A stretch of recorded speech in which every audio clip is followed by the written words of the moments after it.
Hello ladies and gentlemen, I am BorderWise and welcome back to From the Depths and what is kind of, sort of, but not really a most wanted episode. Because I have not been doing many of them recently and there's no particular reason for that except the ones... Actually there is. The top most requested things are things which are not hard to deal with but very time consuming to make things that can beat them one-on-one, so bear with me please. Anyway, this is just something that... Well, this is the video that absolutely no one asked for, really, but the idea popped into my head and so I felt like making it, so here we are. This is basically a rundown of the top Deepwater Guard craft to watch out for if you are new to From the Depths and you're new to playing the campaign. And if you're an experienced From the Depths player, like, there's basically nothing in the Deepwater Guard that would seriously bother you if you've worked out how to make decent armor, decent active defenses, and last but not least, a decent advanced cannon. You don't really have much to worry about from anything Deepwater Guard-wise because, you know, they're mostly made of wood, and they are the beginning faction for very good reason. They are deliberately designed to be easier than the other ones. But, and this is a big stinky hairy but, is that if you are new to From the Depths, there's still... Over the years, there are a bunch of craft in the Deepwater Guard that can act as a nasty surprise if you were expecting just an easy run. And so they're the ones we're talking about today. This is kind of subjective list, and because this is based on mostly on my own campaign experience, we will be using one of my favorite starting vehicles, the Twin Head. She's a little bit old. She was... when the hell was this thing first made? I don't remember, but it was some time now. Anyway, I like this thing because it's a canoe with pancakes on it. But also, like, you are free to disagree with the vehicles I'm going to be talking about because From the Depths is a very subjective experience. You probably have run into troubles with vehicles that I've had no trouble with, and vice versa. So... Here we go. We're going to be using our Twin Head as the benchmark for this. So to start off with, we're going to talk about the thing that actually has been a pain in the butt for a lot of people for quite a long time, and that is actually two ships in one because they're very similar. The first one is the paddle gunner. So it is not the hardest thing to deal with, but the main reason this thing can potentially be a pain, especially for someone who's never encountered it before.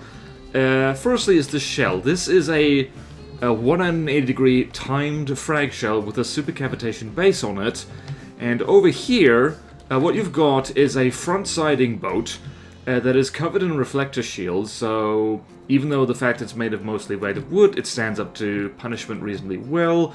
Even against things like lasers, you need a reasonably strong laser, or at least a very reasonably, a high AP laser to get through this and damage it quickly.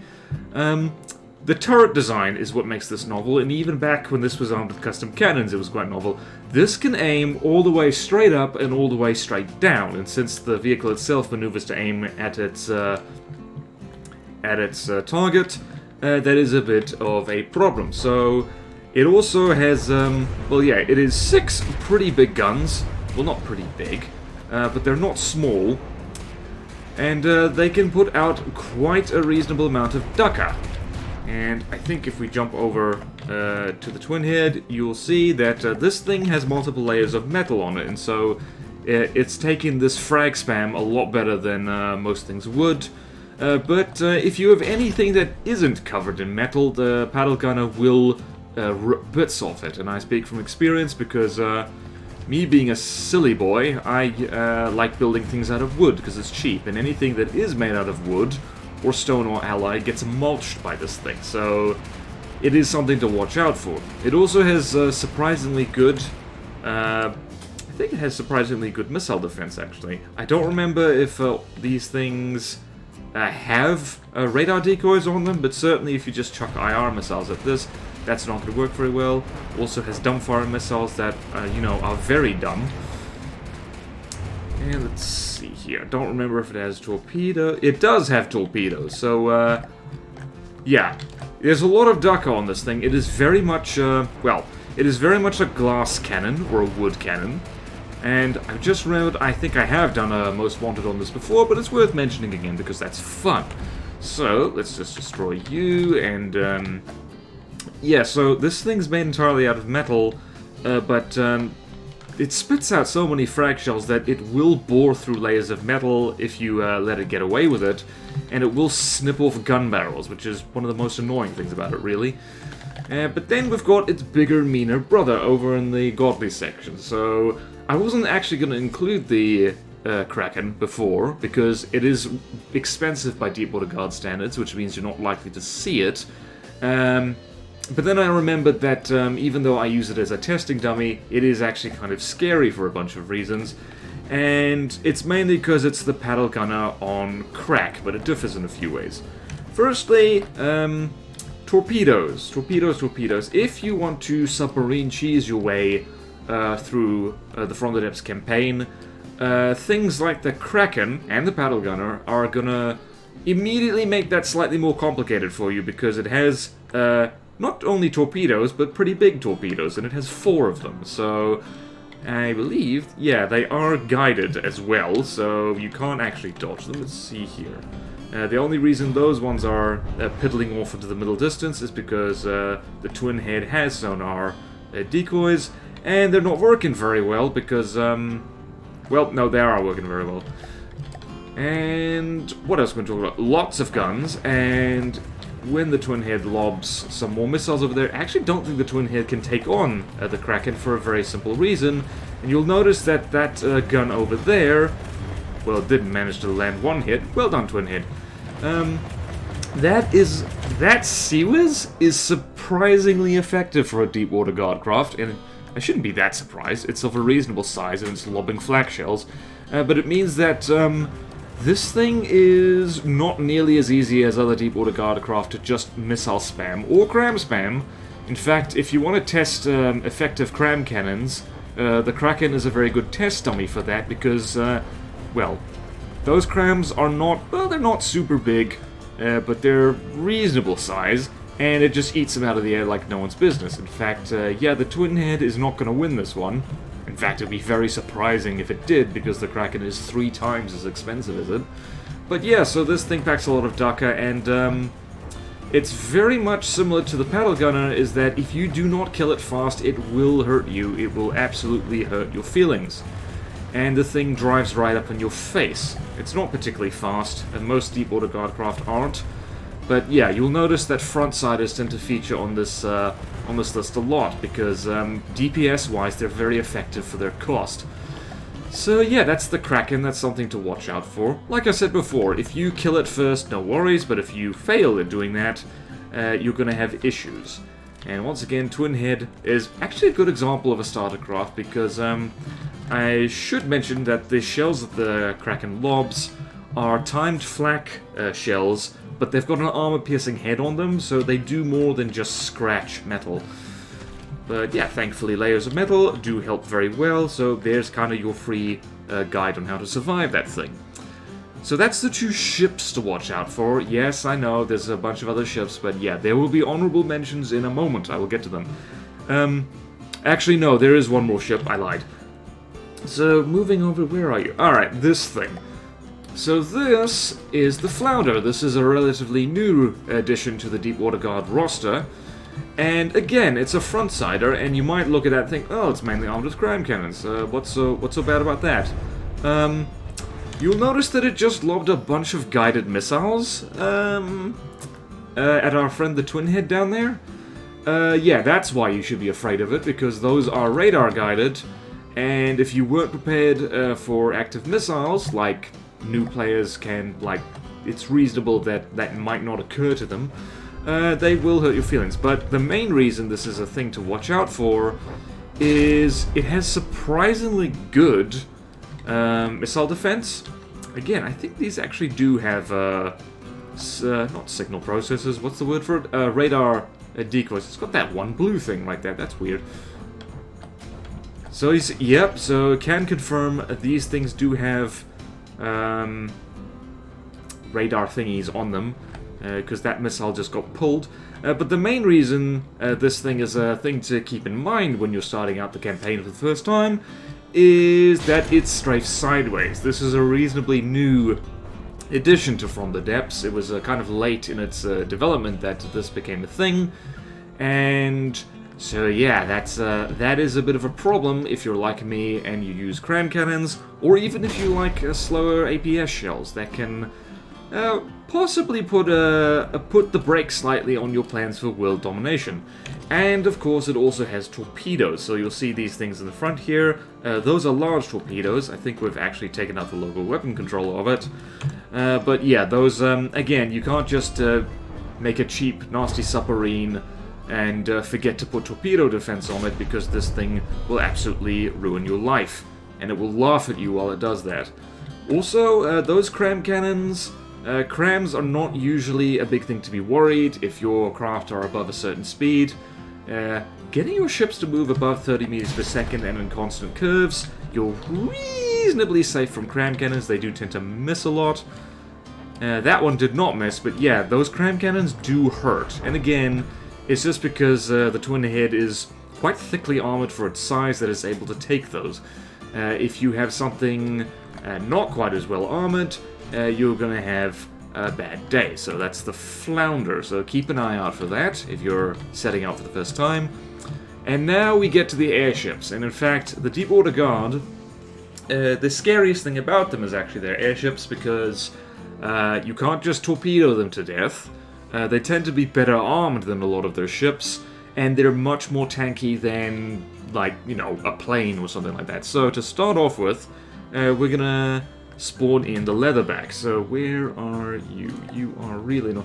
It's a godly for a reason, and it is expensive, so it's not very likely you'll see it. I've actually never seen this in the campaign, but if the Deepwater Guard just happens to spawn one of these early, you might have a bad time, because this thing is armed to the teeth. It is like a bigger, meaner version of the coffin nail, and it does shoot itself for some crazy... How did you manage that? That's weird. But it has a lot of blocks on it, so it can take a lot of punishment. Where did that happen? Where did it even get damaged? I didn't even see. You'll notice it's got a lot of crams on it, big ones, and it's got quite a hefty APS gun down there that isn't firing for some reason. Is that where you got hurt? Nope, that's not where it got hurt. It is volatile, and when this thing blows up, it takes its entire shorts out with it. But yeah. So it is actually decently fast by Deepwater Guard standards. It's 45 meters per second. It spits out lots of flares. It chucks out lots of missiles. And in particular, you'll see up here, these are large missiles, and these are essentially long-range gliding bombs, and they really hurt if they hit you. And you'll see there's like this top, what's the word for it? Envelope, I guess you'd call it, if we're comparing it to a Zeppelin, is actually very tough because it's mostly metal, and there's actually heavy armor back here. My goodness, what's in here? What's in here? That's weird. That might just be for balance and extra protection, but yeah, that is a problem. This thing is really kind of tough. Like, it's tougher than it looks at first glance. And, yeah, it also bobs up and down like it's drunk, which means that if you don't have a weaponry that's good at dealing with evasive targets, you might have a bad time. And you'll see, I think those crams just whiffed completely. And just so you know what shells it's packing, yeah, that is a heat shell by the looks of it, which is bad news for me because spaced armor is not the strong point of the twin head. And again, it would be very surprising if the twin head managed to do anything, because it is considerably smaller and cheaper than the Leatherback. But this is what your ship looks like if you forget the Leatherback exists and you don't adequately prepare for it. So yeah. And those crams are no joke, they hurt your feelings. Yep, there they go. Did they actually do much? Those might actually be Hesh, actually. Hang on. Let's just double check that. I don't want to misinform people.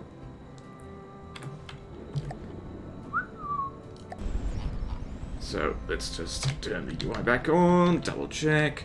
This big gun over here is the scary one. So let's see, what are you loaded with? What are you loaded? It's not set to max accuracy. Whoopsie daisy. Alright. Oh my... That's a hollow point? Really? Oh, hollow point HE. That probably hurts a lot. Wait, what? Huh, didn't know that. Really should have checked this in full. Inertial fuse and hollow point head. That's a bit of a whoopsie.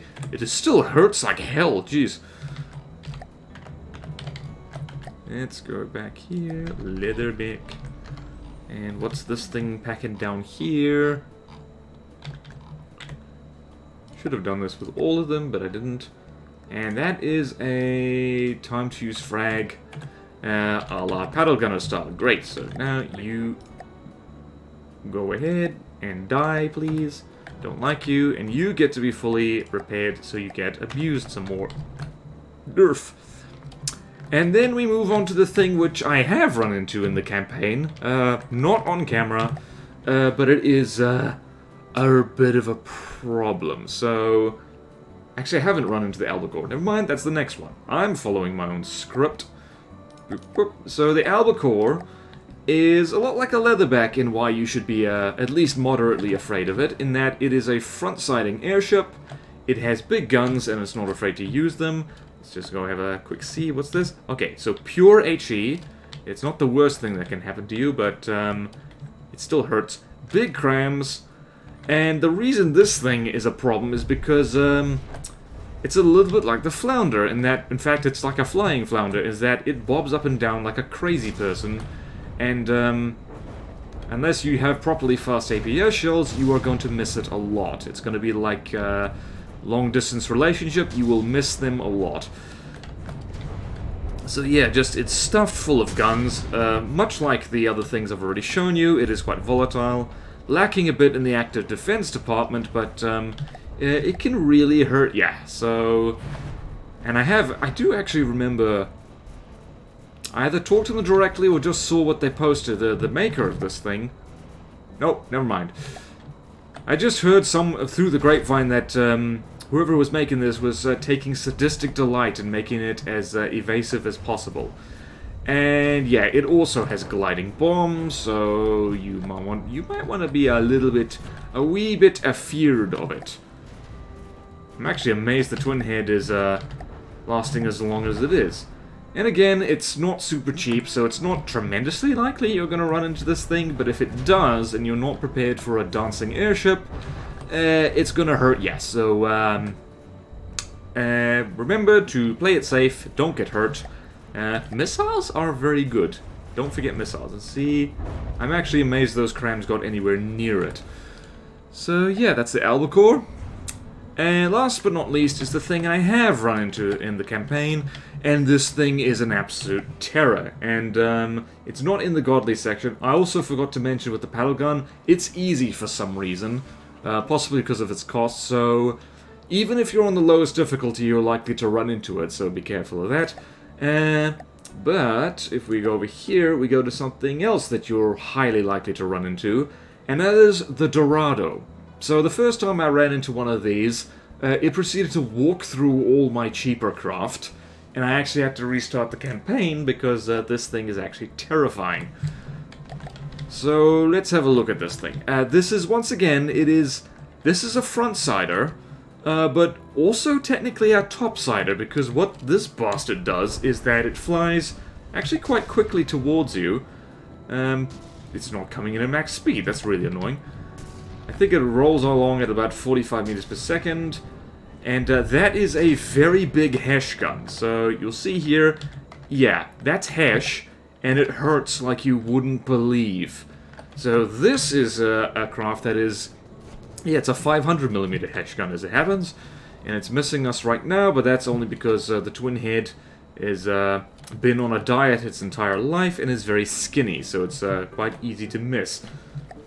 It's also like the long-distance relationship, easy to miss, assuming you like your long-distance partner. So right here we see the main reason why this thing is a pain in the tush. Admittedly, it is quite easy to AI dead, but if you don't kill it quickly, which is my mistake when I first ran into it, it will sit on top of you. In fact, I'm going to park you somewhere else for a second and spawn on the Dorado again, because where are you? The Tower Croc. So this is the slightly more expensive kind of ship. Yes, I actually bother with superstructures sometimes. It's weird. So, we're going to spawn in the Dorado again. And we're probably going to see what happens here.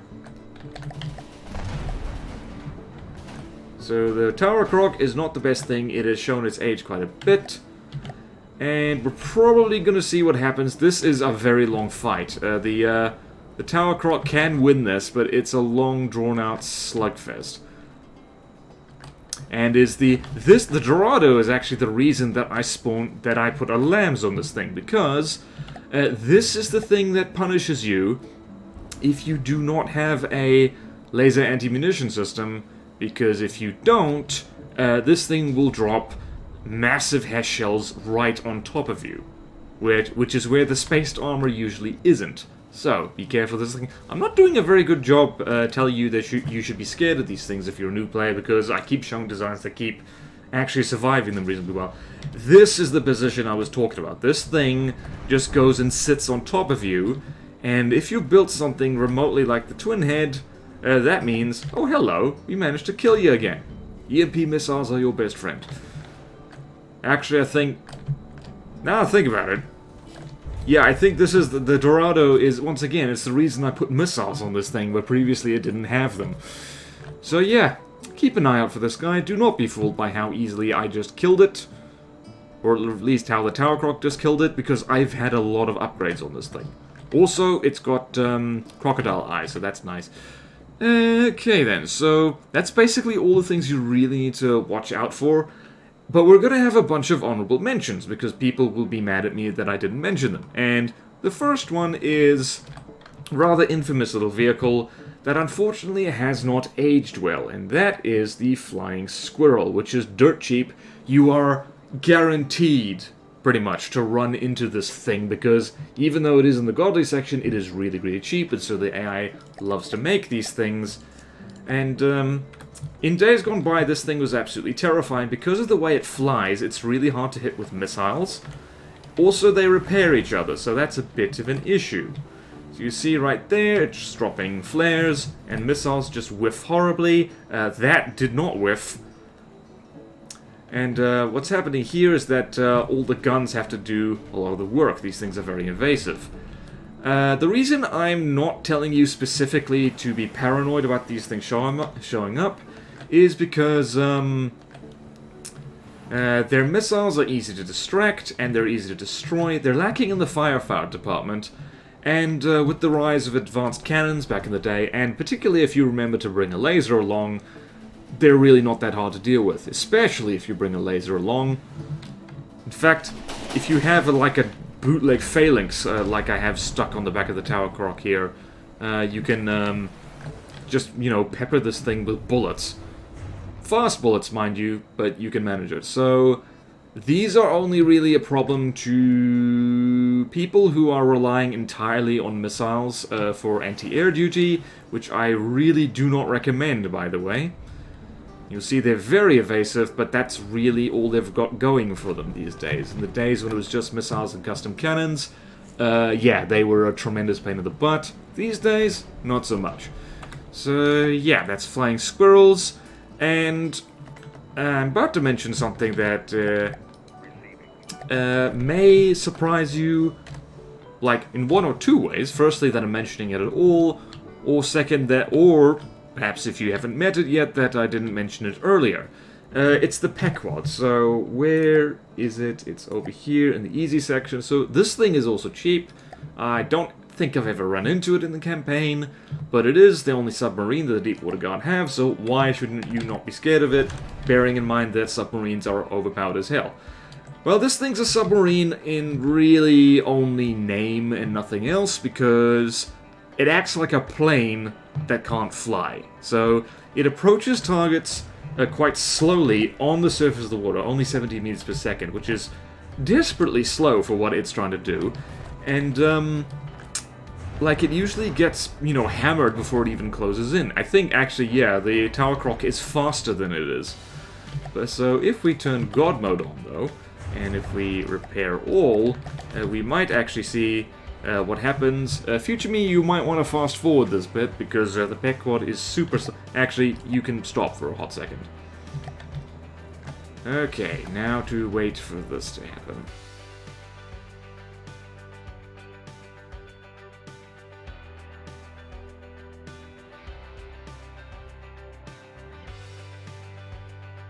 So yeah, as the Pequod actually finally approaches the target, ye gods, it took a hot minute.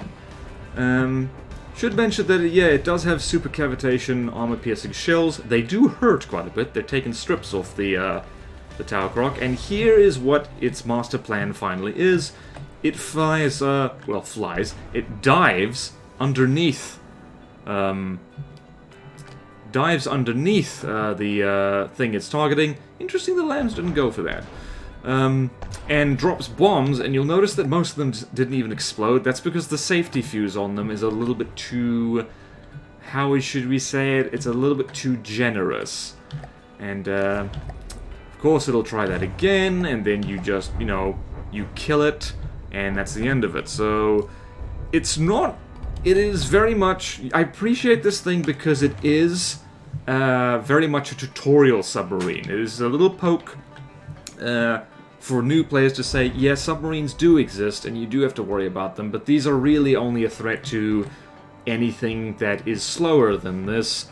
And for the sake of your sanity, if nothing else, and for the sake of your free time, I think everybody can manage to figure out how to outpace this, so not really an issue. Also, fun fact, I was combat testing it, and this gets roasted by, like, well... it's not that unusual, but this thing gets roasted by Onyx Watchcraft. In particular, it gets roasted by... well, it gets roasted by anything faster than it, so...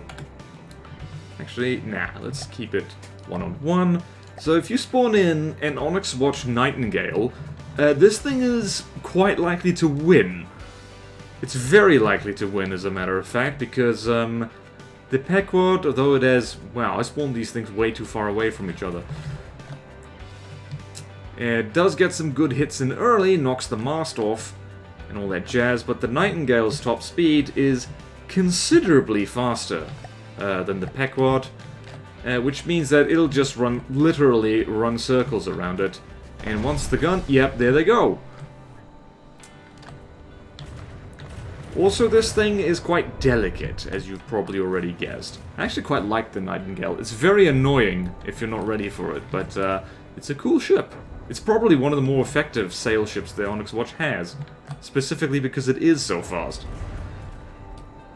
So yeah, there you see, when your submarine can get soloed by a sail ship, you know something's wrong. And just watch for me to get completely proven wrong, for the Pequod to actually nail this.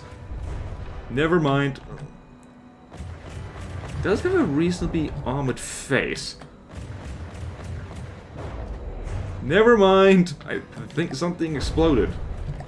Wait, no. Something exploded on the Nightingale. Wow.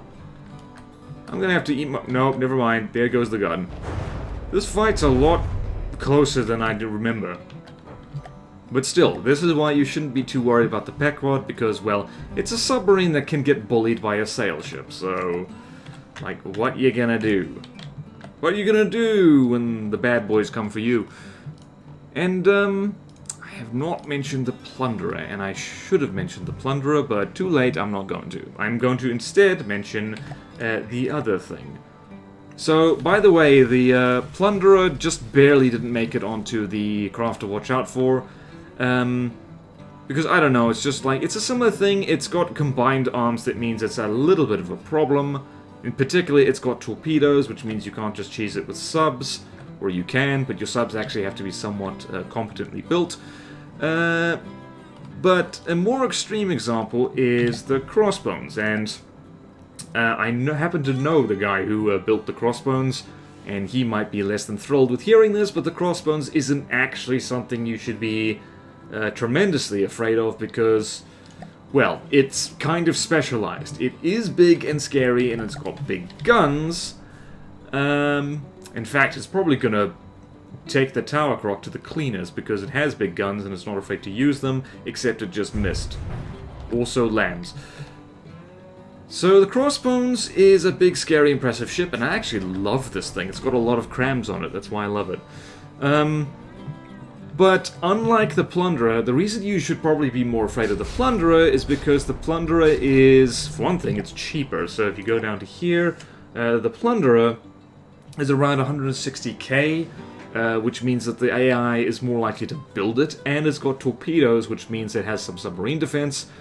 The Crossbones is reasonably expensive. It's in fact more expensive than an Albacore, and it's more expensive than a Dorado as well, and means you're less likely to see it, and also it doesn't have torpedoes. It has, in fact, no way to engage anything that's below the water, which means that even a really cheap, nasty submarine put together as an afterthought can solo this thing.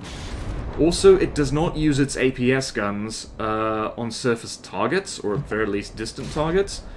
And as, like, I can rail on crams all day, every day, but yeah, it's just having 3, 6, 9, 12, 16, 20 cram cannons is not particularly scary when they are easy to dodge. In fact, you'll notice that it has flash suppressors on all the cram barrels.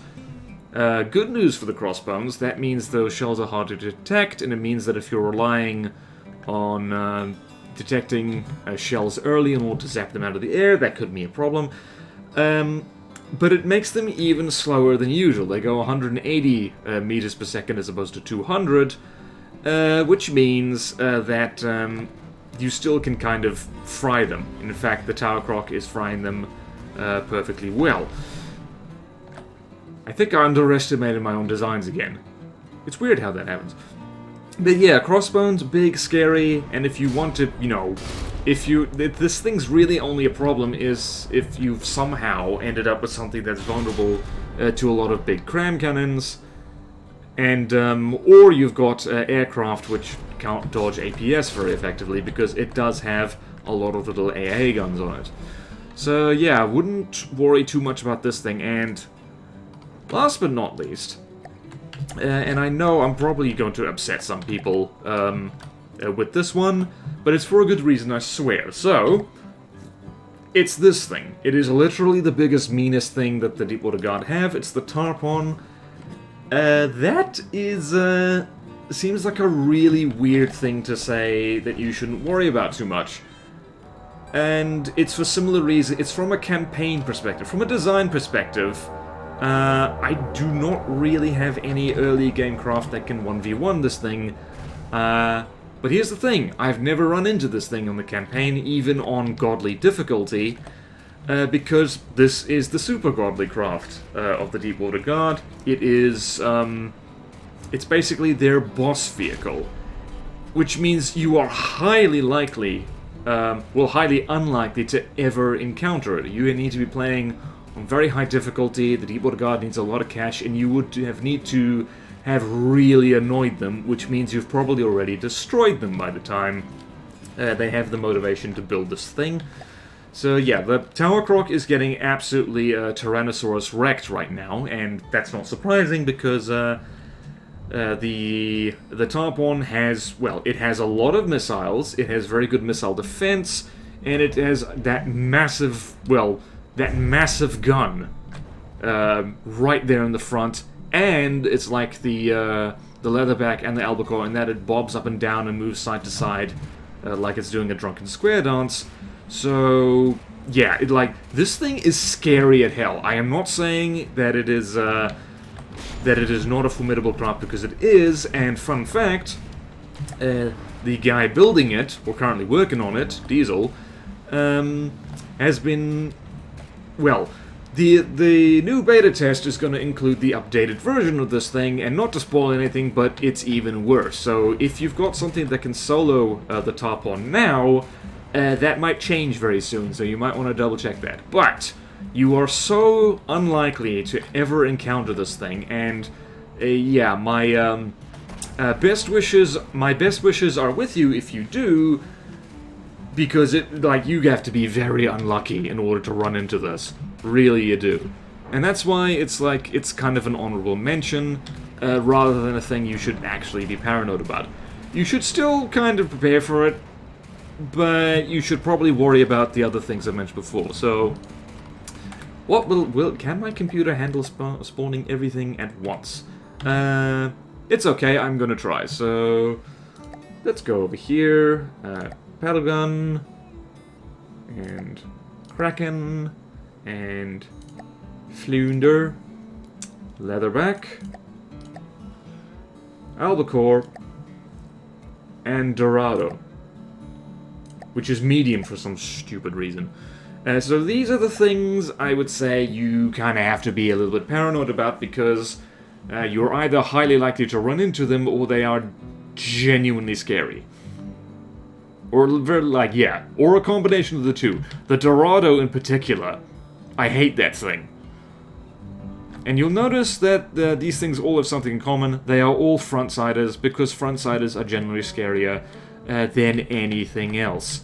So yeah, that's basically the video. So I've covered something like 1, 2, 3, 4, 5, 6, 7, 8, 9 craft in brief in one video, which is way better than I usually do. I usually take 1 hour to cover even one. So yay for efficiency, I guess. And yeah.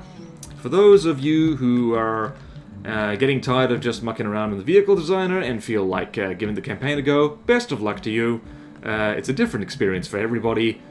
So good luck, have fun, and GG regardless of the results. So, thank you all so much for watching. Please like, comment, subscribe if you want to see more videos like this. Support me on Patreon or YouTube membership if you like. It really helps, and there's fun perks in it for you. Thank you to all my current supporters, and I will see you next time in From the Depths. Most Wanted, kind of. Farewell.